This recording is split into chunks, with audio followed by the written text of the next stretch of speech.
there's generally three guiding principles in fraud and cybercrime, and there's always a few exceptions, but for the most cases, these are always true.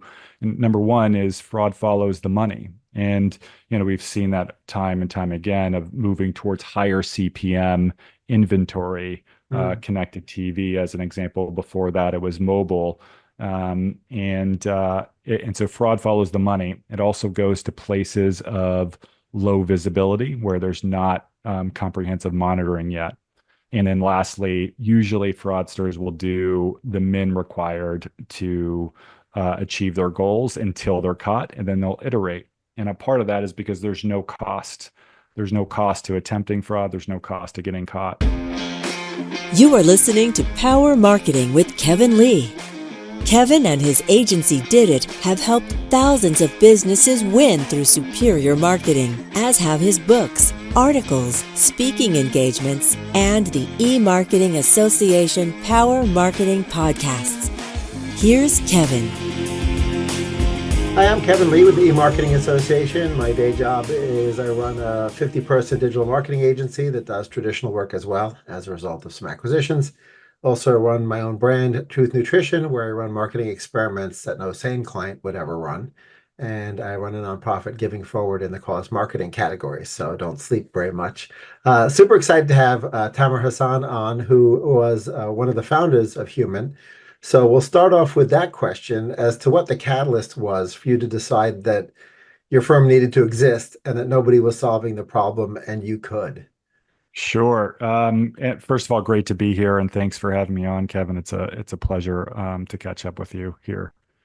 Um, yeah, it was 13 years ago that we started Human. Then it was White Ops, and I can say as a start, I think myself and my co-founders all were looking for a hard problem to work on individually before we knew each other, and something that was worth precious time and energy. And we all stumbled on the intersection of this idea of knowing who's real online, and it happened kind of happenstance. I was working on a data problem. I was actually analyzing data for a media company because the data was a bit funny and they didn't know what to make of it. And so I reached out to a friend of mine who was a math professor at Columbia and said, "Hey, can we do some math on this? This doesn't seem right." And we looked at it some more, and he came to me and he said, "Hey, I think this is a security problem and you should talk to some security folks. Let me introduce you to some friends." And so that's where I was introduced to my co-founders first, Michael Tiffany, amazing and brilliant human, and just a wonderful person, and Dan Kaminsky, one of the most well noted security researchers of his time, unfortunately passed a few years back due to health issues. But we all started crunching on this problem of how many bots versus how many humans were online, and we were astounded by what we found. I remember we lit up our initial prototype code and got it out there on the internet, and it lit up like a Christmas tree. And to the extent where we thought something's wrong with the code, there's no way. And so we pulled the code back, pulled it apart, nothing was wrong with it. And so we started to follow the money trails, like what could actually be behind this. And we were uncovering trails on the dark web, marketplaces of bot activity, money flows from advertising and other types of fraud schemes. And it all directed us toward what was a much larger problem than I think anyone had envisioned at that time, of fraud and integrity of the internet. And that's where we started. And all of this came to fruition.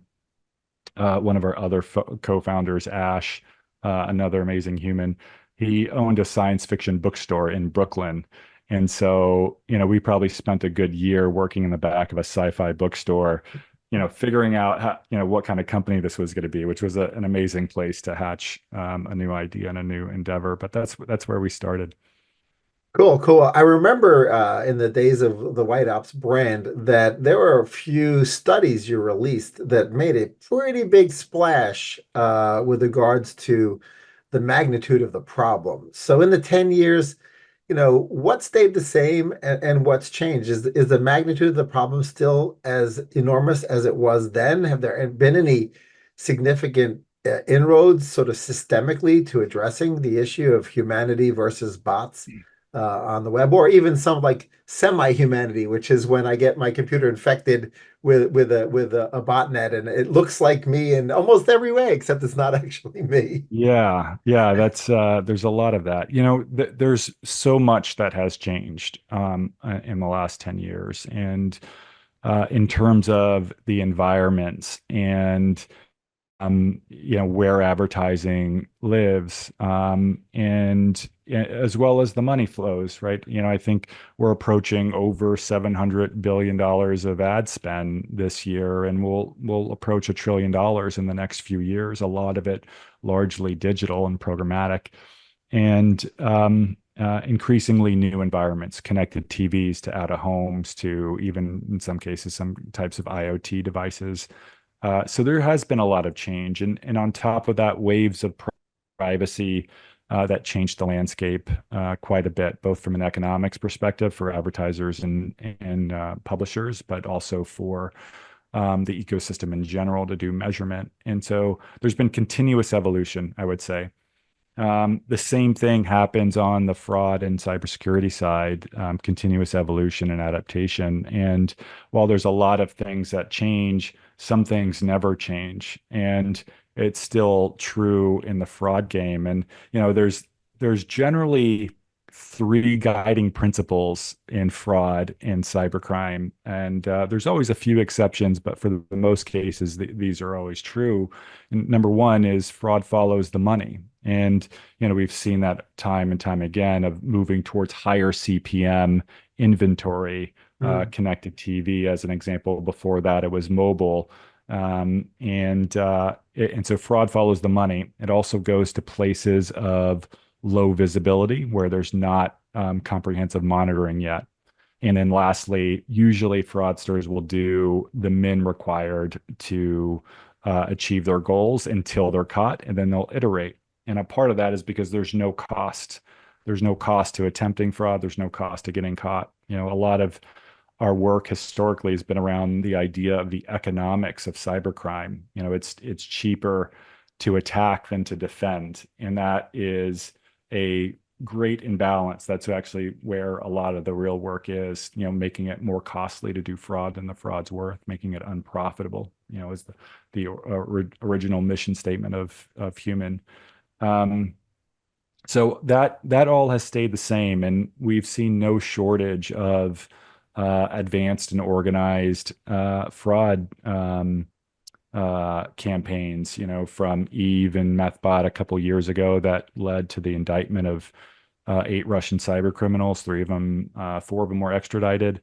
The ringleader is still behind bars today. To Scylla and Pareto, these are CTV fraud operations that we've uncovered in the last few years, and the list goes on. So things don't change. I think as long as there is money flowing, there will be attempts to siphon it off. And so it's important that we stay vigilant.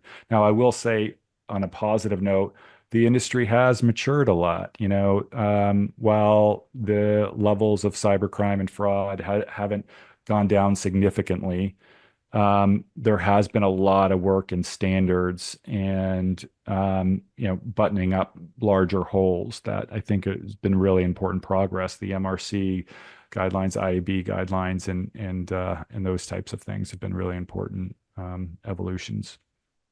So I'd love to talk a little bit about the difference in fraud by fraudsters versus invalid traffic that is a byproduct of fraudsters attempting sort of to make cookies, for example, or IP addresses look legitimate, where they'll end up engaging with publishers and or sites or broadcasters and essentially creating IVT because they're really trying to make money for this other guy over there, right? So there's the fraud which is perpetrated by a publisher or by some kind of a site or content owner with the express intent to defraud. And then there's the IVT spillover, which is like the ripple effect of those fraudsters attempting to sort of fool everybody into thinking that this particular traffic stream or engagement stream from this IP address and or with this cookie is legitimate?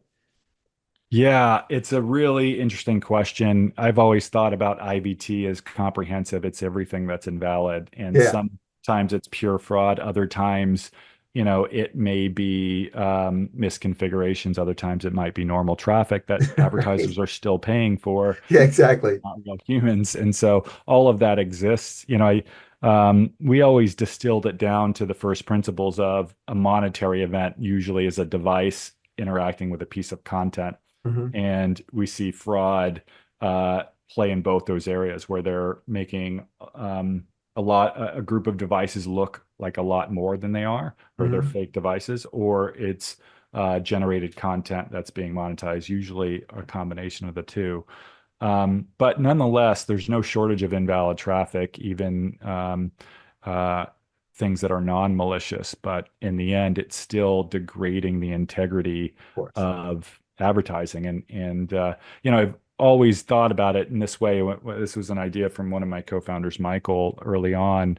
We always looked at, the fundamental inventory of the internet is human eyeballs, right? And Yeah. and and we saw those as diamonds. And so you have this market full of diamonds, and what's happening is it's being flooded with fake diamonds. And this came to light in one of our early studies with the ANA, one of those studies you referenced, where in the holiday season we saw this huge spike in demand, and the number of eyeballs rose to the spike in demand, and there was no change in the economics, no change in the CPMs Right. or value. It was completely manufactured, and that was kind of one of the first indications of that integrity problem at scale. Yeah, it's interesting. I use the similar analogy often in chatting with folks about, a bar that you really like, but it waters down the drinks.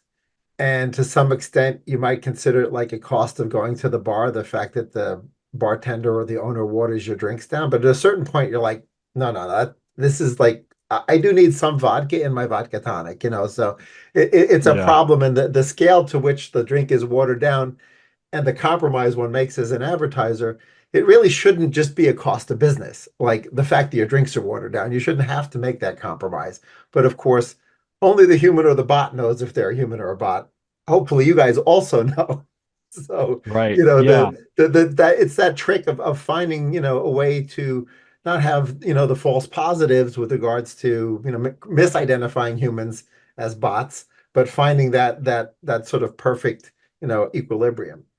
Yeah, I completely agree. And look, our hope has always been that one, that dollars will reach the real content producers on the internet. Right. You have this, all of this leads to this kind of phenomenon where you and I could set up a blank website on the internet tomorrow and fill it with ads, and we can send bot traffic from infected human machines towards it and have as much traffic as the homepage of the New York Times, right? And the New York Times is spending an incredible amount of money and energy and time building content. And so I think, the first thing that's important is making sure that that reaches the right people. And then there are secondary effects of this kind of fraud game. There's a lot of innovation that happens when we start to peel back the layers of the organized crime world and malware. Malware is innovated on to do things like this. I remember this chart, almost 10 years ago, published by HP Security, by their security team. And it was a chart of everything you could do with a botnet. And on the x-axis was profit, and the y-axis was risk. And so, everything you can think of, from, denial of service, which there's an FBI most wanted list for denial of service, to other types of fraud. But in the top right, highest profit, lowest risk, was advertising fraud, because it was recurring revenue at a high level, year after year with very little risk. And so it does fuel another ecosystem of fraud and cybercrime that, we have to be mindful of as well.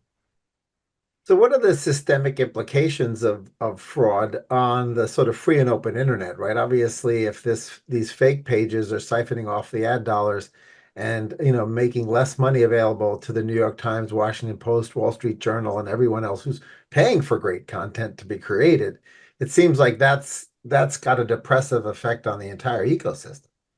Yeah, yeah, it's far and wide, and I'll go back to the entire internet is changing and evolving and into something that I think will be completely new, this intersection of privacy and AI and advertising. And what does the free and open internet look like? What funds free and open content on the Right. internet, this thing that's so precious to us?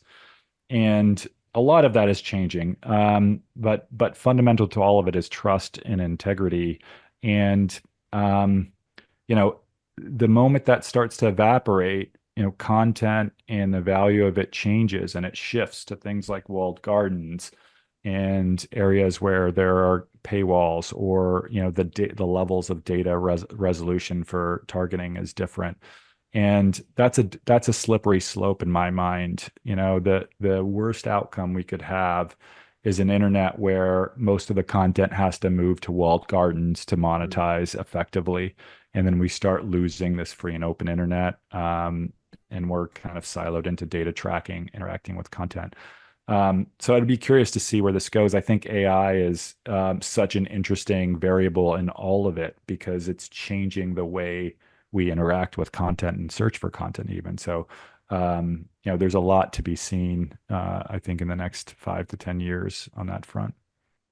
So one thing that has an interesting sort of ever-changing evolution of advertising on the internet implication is relates to the privacy, but also relates to um, with anonymized identity, one can actually monetize better, right? So there's been a push among publishers to get first-party registration, even if they're not a paywall publisher, because the extent to which now we know a little bit more about you and what you're interested in, we can serve a more relevant ad, and therefore, the yield goes higher. And of course, with the sudden flip quite recently of Google deciding that the third-party cookie in Chrome will at least be around for the foreseeable future, that has some interesting implications for that as well. So, I mean, in the perfect world, advertising would be effective and efficient because people are being served more relevant advertising.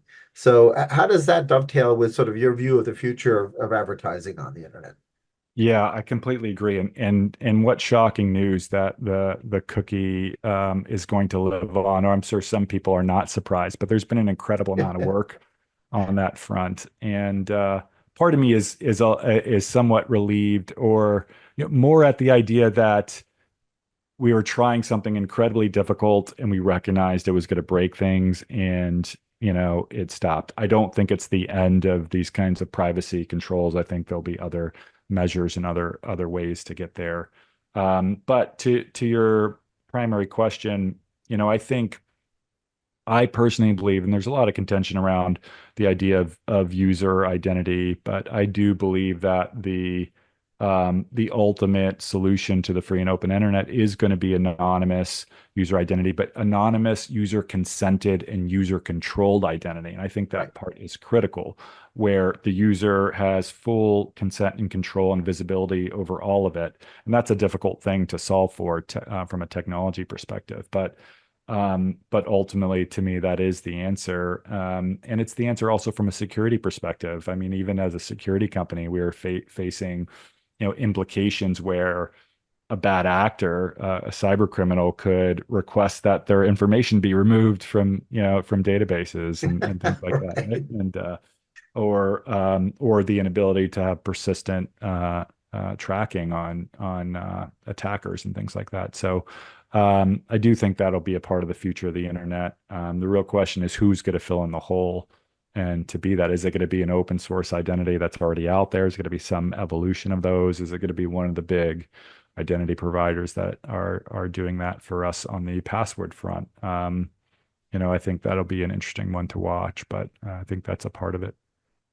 So what is the solution for the industry to future-proof itself, right? Given sort of where things are now, where they're likely to be, the fact that it's currently easier to perpetrate fraud than it is to catch it, and AI has implications with how much easier that may become uh, on both sides as well. Maybe easier on both sides, but you'll still end up with this cat and mouse game. So what does the industry do? Yeah. So There's so many angles to that question. I think number one, we have to recognize that the industry is young still. I mean, maybe 25 years old programmatic advertising from the dawn of that kind of technology. And you look at something like the financial industry that's been around for a few hundred years. It's had a lot more time to mature, a lot more time to carve out the right controls. So I do think that we've gone down the right path of that. But what the industry truly still lacks is a comprehensive compliance framework for what is the right way to govern the supply chain. And there's pockets here and there. There's pieces in the MRC. There's pieces in IAB. There's pieces in technology companies like Human and other verification providers. But there's no comprehensive framework, and the advertiser is a big missing part of that. And I think that's still, one of the things that are in front of us is nailing that down. Uh, what about advertiser education? Advertisers are at all various stages of sophistication and all the various stages of just uh, intellect, human capital, and sort of helper organizations like an agency, right? So some advertisers buy direct, some advertisers buy through small, mid-sized agencies, others through giant holding companies. So and SMBs maybe are in the worst possible situation because they don't have many resources at all, and they typically rely on the walled gardens almost exclusively. And so, who should educate the advertiser, and how does that improve our, destiny? Yeah, I think they are the most important part of the puzzle for solving this problem. And until there is a clear compliance framework, let's say, that advertisers actually build around and you know put the money through, things won't substantially change. And so there is a lot of work to do there, and it's got to be by everybody. It's not going to be one party, but everyone from of course, organizations like MRC and IAB who do an amazing job, to the industry themselves. You see companies like the Trade Desk step up and actually build a lot around quality and standards, and they educate advertisers on the importance and ultimately the importance to the return on ad spend that gives. But it's an important part, and largely this fight against fraud in general and cybercrime, the macro picture of this is that it's an economic game, and most wars are economic, and they're about attrition and resource depletion. And that's why it's really important that we get down to the fundamentals of, is it cheaper to do fraud than to defend against it? Is it or can we get it to be more expensive or expensive enough to disincentivize it, at least to lower the levels? And that's not going to happen until advertisers unify around, a common set of standards, and they're educated. And that this idea that it's a tax starts to go away, because again, there's a lot of secondary effects that need to be managed. So I think that's one of the more important parts, is advertiser education.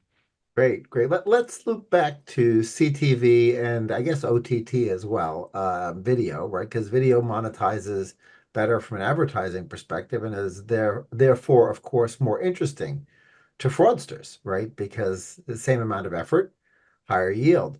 So, and within OTT and within CTV, it's not always as clear, like a banner serving to a non-human, that sort of everyone can easily understand. When you start to get into CTV and OTT, the pipes are a little bit more complicated in some ways. And, I'd love to hear how that layer on top of the sort of fraud ecosystem has changed your challenges, right, as it relates to fighting it.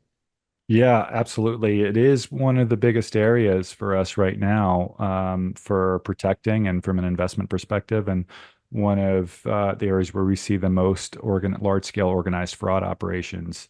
And we have numerous publications out of how these operations work and things like that. And it comes back down to those basic principles. For example, hiding behind SSAI, the server-side ad insertion, which was a critical part of that streaming paradigm in OTT, but it also masks what the true endpoint is. And so we saw a lot of operations early on pretend to be SSAI or just mimic the signals of SSAI to get around things like that. Um, you know, um, that's just one example, but there's examples we uncover where there's bots being built to essentially watch media and even listen to streaming media, which is incredibly interesting. I was always fascinated by what they're interested in. Is it classical or hip hop? But there's no clear trend there yet. Um, but yeah, there is a lot there. But I also wouldn't rule out audio. I think audio is one of the most fascinating areas going forward. There's a huge amount of inventory that's untapped that has not been instrumented yet. I think it's being one of the biggest growth areas. In my view, going to be the next CTV and OTT because of the amount of audio content that is not fully monetized yet, that everybody's working hard to monetize. And that opens up entire new areas of how do you mimic audio engagement, if you're a fraudster, and how do you protect it? But that's another area that we're focused on at Human. Great. Yeah. I mean, audio is sort of halfway between the monetization of video and IB banners, or probably closer to the video side. And do you feel like it that the podcast ecosystem or the audio ecosystem as lagged in programmatic to some extent, and that's why the fraudsters are not there yet? Or what do you think the driver is there? Yeah, I think that's right. Again, like fraudsters are going to go where the large amount of money is with minimal monitoring or the least visibility. And audio, while we are seeing audio fraud operations, and we've published a few cases of that, it's not large scale enough to provide the level of incentives to pull fraudsters away from things like CTV and OTT. But it will soon, I'm sure. And then beyond that, OTT even as well. Right.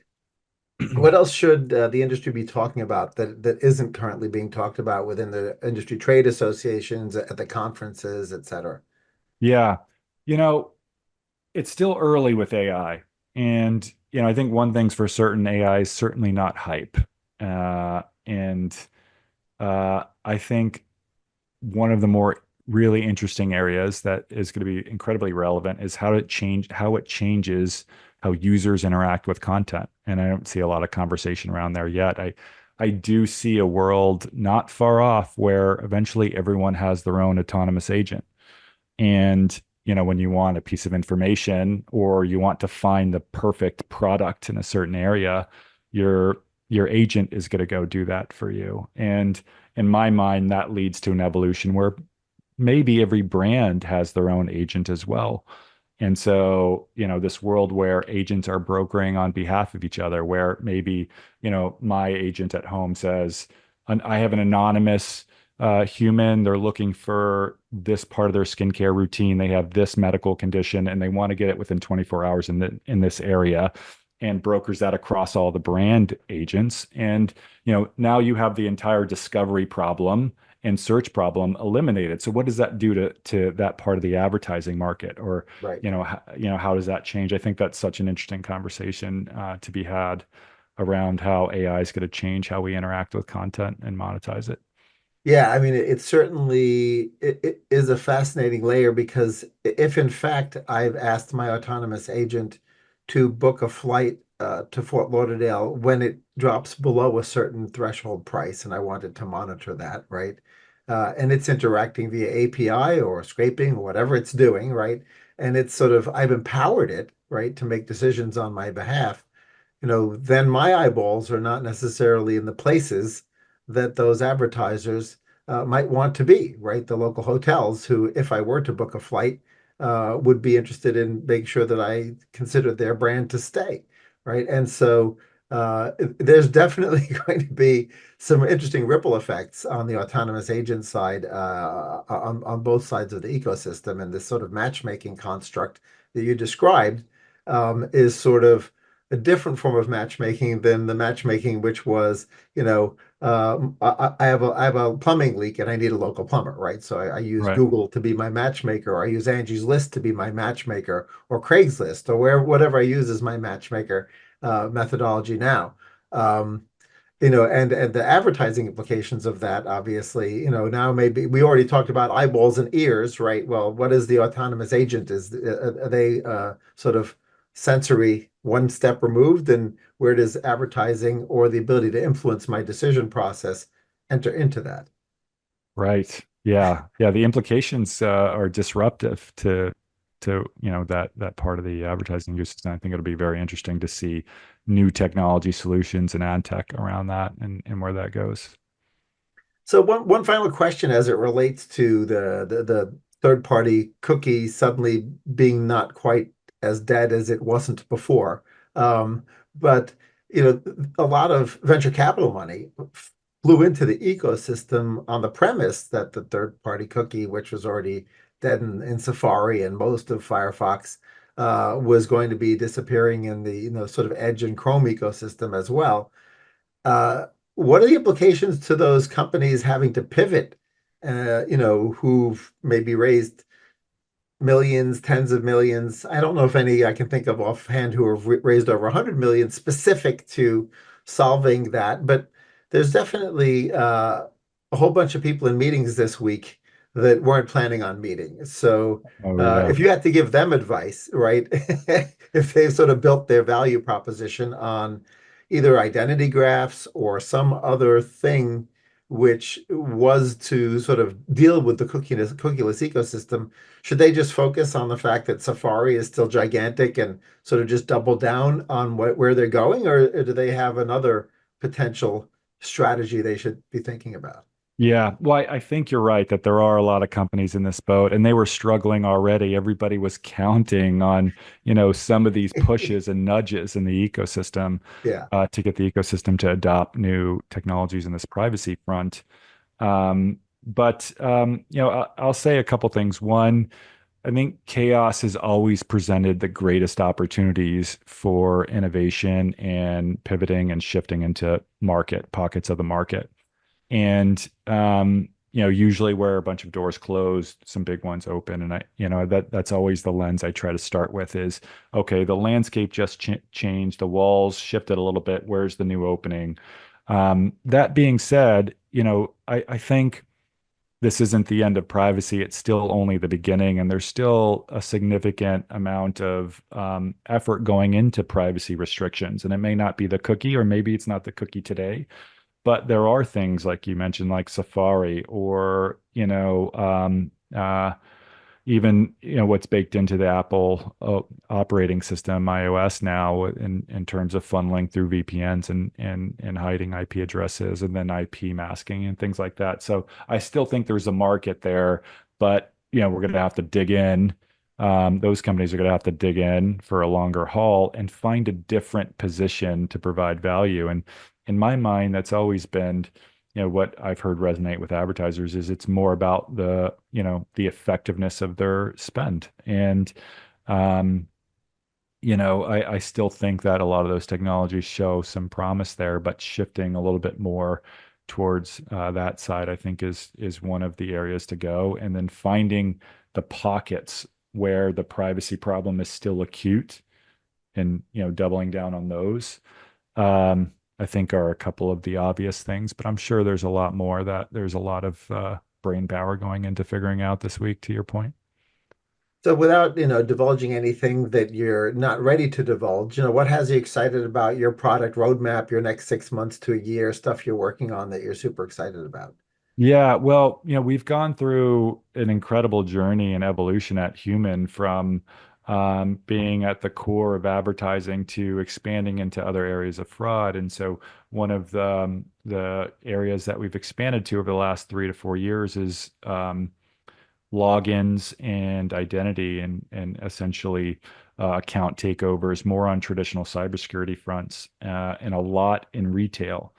And so, our view has always been about protecting the entire user journey, the digital user journey online, from the marketing funnel to signing up for an account to what happens inside of the app downstream. And we finally have this amazing comprehensive view of that, with our footprint in e-commerce. We have financial institutions, other large platforms, and being able to unify that with advertising is very exciting to us, and allows us to do the job better at a lower cost, which to us is the name of the game and in defending our customers. So that's one of the big things for us. Great, great. Well, thanks so much for sharing your wisdom about where we are now, where we should be going, and the magnitude of the problem around humanity in advertising. Appreciate you joining me. Kevin, it's a pleasure and great to catch up with you. Thank you for having me. Kevin Lee's Power Marketing is available on all your favorite podcast networks. Kevin loves helping businesses excel at marketing. Having marketing challenges? Just like Santa in The Miracle on 34th Street, if Kevin can't help you, he'll know someone who can. Find him on LinkedIn, subscribe, or follow.